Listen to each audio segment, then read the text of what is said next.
بسم اللہ الرحمن الرحیم۔ ملکہ نے خواب دیکھا کہ وہ بے لباس ہے اور اس کے ساتھ انسان، حیوانات، چرند پرند بدکاری کر رہے ہیں۔ ملکہ چونکہ خاتون تھیں، وہ بہت پریشان ہوئیں کہ شاید ان سے کوئی گناہ ہوا ہے، ان کے لیے کوئی بدنامی کا باعث نہ بن جائے۔ ملکہ نے اپنی ایک باندی، ایک خادمہ کو اس خواب کی تعبیر معلوم کرنے کے لیے امام محمد بن سیرین کے پاس بھیجا۔ وہ خادمہ جب امام صاحب کے پاس پہنچی تو انہوں نے جا کر خواب سنایا کہ خواب میں میں نے خود کو بے لباس دیکھا ہے، انسان، حیوانات، چرند پرند میرے ساتھ مباشرت کرتے رہے۔ امام محمد بن سیرین رحمت اللہ علیہ نے پوچھا کہ تم کون ہو، اپنا تعارف کرواؤ۔ اس عورت نے کہا کہ میں ایک باندی ہوں، ایک محل میں کام کرتی ہوں۔ امام صاحب نے کہا کہ تیری حیثیت نہیں کہ تو ایسا خواب دیکھے، یہ خواب تیری طاقت اور تیرے مرتبے سے بہت اونچا ہے، سچ بتاؤ جس نے یہ خواب دیکھا ہے وہ کون ہے؟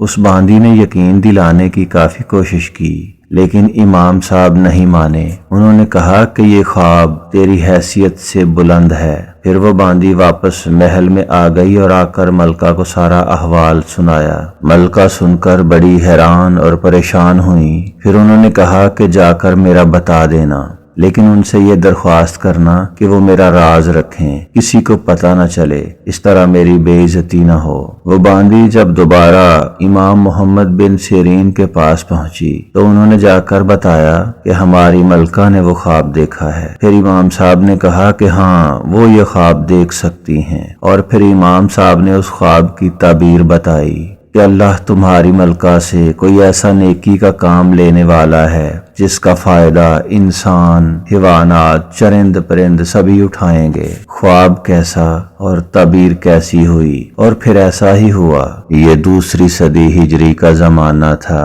اسلام کی کرنیں دنیا کے کونے کونے کو منور کر رہی تھیں۔ وہ ملکہ جس نے خواب دیکھا تھا فریضہ حج کے لیے مکہ شریف آئی ہوئی تھیں۔ ان دنوں اہل مکہ اور حجاج کرام کو پانی کی قلت کے مسائل درپیش تھے۔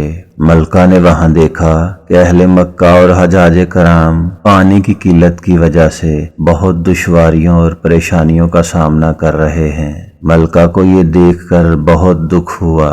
ملکہ چونکہ دنیا کی امیر ترین خواتین میں سے ایک تھیں، ملکہ کو اس کے باپ سے جو وراثت میں حصہ ملا تھا اس میں 1000 نوکرانیاں بھی ساتھ آئی تھیں، اور دولت کتنی ہوگی۔ پھر ملکہ کا شوہر جو اس وقت کا بہت بڑا بادشاہ تھا، اس کی طرف سے بھی اس کو بہت زیادہ دولت ملی تھی۔ اس ملکہ نے بغداد شریف سے مکہ تک نہر کھودنے کا حکم دیا جس کی لمبائی تقریباً 38 کلومیٹر بنتی ہے۔ یہ وہ زمانہ تھا جب سائنسی ایجادات اور مشینری کا کوئی تصور بھی نہ تھا۔ اس ملکہ کے محل میں 100 نوکرانیاں ایسی تھیں جن کو قرآن پاک زبانی یاد تھا، جو ہر وقت ملکہ کے محل میں قرآن پڑھتی اور ملکہ ان سے مسرور ہوتی۔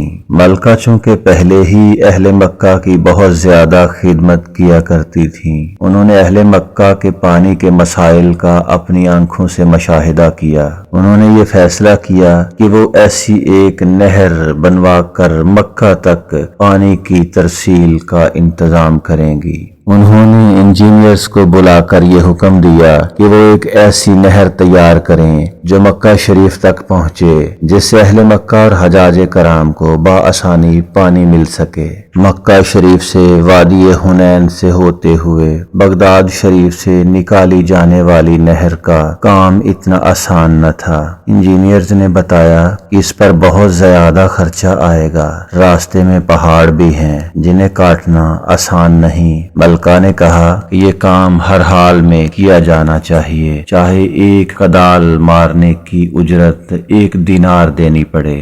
نہر کی کھدائی کا کام شروع کر دیا گیا۔